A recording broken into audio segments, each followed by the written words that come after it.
আমি হাৰিবৰ কাৰণে তাৰমানে তেওঁলোকৰ পৰা আসন ল'ব লাগে নেকি? ৰাইজৰ দলে হাৰিবলগীয়া আসনকেইখনহে ল'ব লাগে তাৰমানে। মানে এইটো এলায়েন্স গৌৰৱ গগৈ এলায়েন্সটো সেইটোৱে নেকি যে তেওঁলোকৰ বন্ধুবিলাকে হাৰিব লাগে আৰু কংগ্ৰেছক জিকাবৰ কাৰণে আমি চব চিট দি দিব লাগে? সেইটোৱে যদি এলায়েন্সৰ ধৰ্ম হয় তেতিয়া সেইটো এলায়েন্স বুলি নকয়।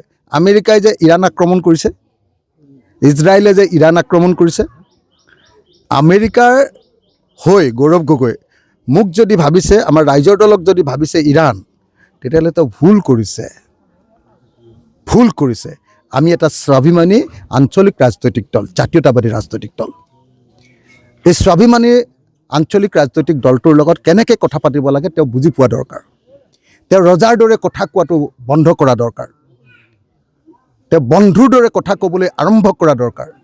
তেওঁ দলৰ ভিতৰত যি যেনেকুৱা দাদাগিৰি কৰি থাকক, কিন্তু আমাৰ দলক তেনেকৈ তেওঁ ৰজাৰ দৰে কথা ক'লে আমি নামানো। পৃথিৱীৰ মানুহে জানে এলায়েন্সৰ কাৰণে বাৰম্বাৰ ৰিকুৱেষ্ট কৰিছিলোঁ, কিন্তু এলায়েন্সৰ আলোচনা চলি থাকোঁতে গৌৰৱ গগৈয়ে নিজৰ মতে 42খন আসনৰ কংগ্ৰেছৰ কেণ্ডিডেটবিলাক ঘোষণা কৰি দিলে।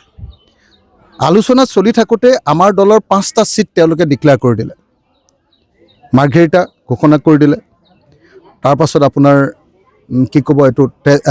ধেমাজি ঘোষণা কৰি দিলে, তাৰপাছত আমাৰ ডিমৌটো ঘোষণা কৰি দিলে, তাৰপাছত আপোনাৰ আপোনাৰ তেজপুৰৰ ওচৰৰ এইটো বৰচলা ঘোষণা কৰি দিলে, দিছপুৰ ঘোষণা কৰি দিলে। এই 5টা ছিট আমাৰ লগত তেওঁলোকৰ আলোচনা চলি আছিলে। আলোচনা চলি থাকোঁতে তেওঁ ডিক্লেয়াৰ কৰি দিলে যে নহয়, আমি এইকেইটাত খেলিম। তো গৌৰৱ গগৈ মোৰ মতে যিদিনা জাতীয় পৰিষদ, CPIM আৰু APHLCৰ লগত কথা পাতি আমাক এৰি মিটিং দিলে আৰু প্ৰেছ মিট কৰিলে, সেইদিনাই তেওঁ আমাৰ এলায়েন্স ভাঙি দিলে। তাৰপাছত আকৌ তেওঁ যিদিনা এই প্ৰাৰ্থিত্বৰ তালিকাখন ঘোষণা কৰিলে, সেইদিনাই তেওঁ এলায়েন্স ভাঙি দিলে, আমাক অপমান কৰিলে। এতিয়া যেতিয়া মানুহে চাৰিওফালৰ পৰা হাল্লা লগাইছে যে কংগ্ৰেছে কিয় এলায়েন্স ভাঙিলে, এতিয়া চিম্পেথি পাবৰ কাৰণে আকৌ নতুন এখন নাটক আৰম্ভ কৰিছে নহয়। গৌৰৱ গগৈ চিম্পেথি পাবৰ কাৰণে, সহানুভূতিৰ কাৰণে গৌৰৱ গগৈ আকৌ এখন নাটক আৰম্ভ কৰিছে। যদি আলোচনা চলি আছিলে কিহত ভাগিলে সেইটো কৈ দিয়ক না। কোনটোৰ কাৰণে, কিটো ইছ্যুৰ কাৰণে ভাগিলে সেইটো কৈ দিলে গৌৰৱ গগৈ, তেতিয়াহ'লেতো তেল আৰু পানী ওলাই যাব নহয়। আমি হাৰিবৰ কাৰণে তাৰমানে তেওঁলোকৰ পৰা আসন ল'ব লাগে নেকি? ৰাইজৰ দলে হাৰিবলগীয়া আসনকেইখনহে ল'ব লাগে তাৰমানে। মানে এইটো এলায়েন্স গৌৰৱ গগৈ এলায়েন্সটো সেইটোৱে নেকি যে তেওঁলোকৰ বন্ধুবিলাকে হাৰিব লাগে আৰু কংগ্ৰেছক জিকাবৰ কাৰণে আমি চব চিট দি দিব লাগে?